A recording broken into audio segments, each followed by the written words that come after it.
Muy buenas noches, mi nombre es Ariel Armando Martínez Constante, estudio en la Universidad Estatal de Milagro, estoy cursando la carrera de licenciatura en enfermería y el tema de este video es tipo de pulsos, auscultación cardiovascular y auscultación pulmonar.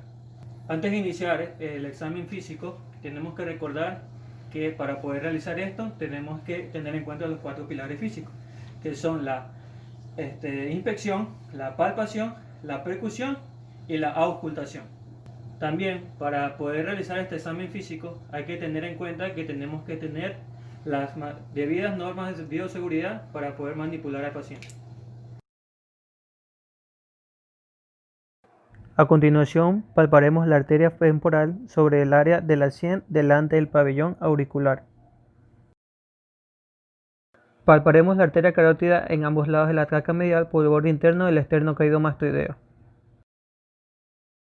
Se palpa en línea medio axilar subyacente al húmero con el brazo en rotación externa debajo de las intersecciones del pectoral mayor.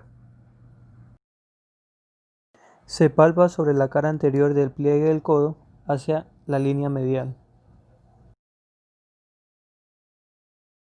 Se palpa en la cara anterior y lateral de las muñecas entre los tendones. Explora la arteria cubital por dentro de las apofestiloides respectivas. Se explora la arteria femoral por debajo de la ingle.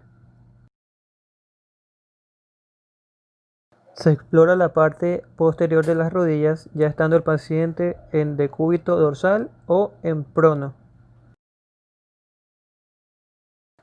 Se palpa la arteria tibial posterior por detrás del malleolo interno, entre este y el tendón de Aquiles. Se palpa en el dorsal de los pies, lateral del tendón extensor del ortejo mayor.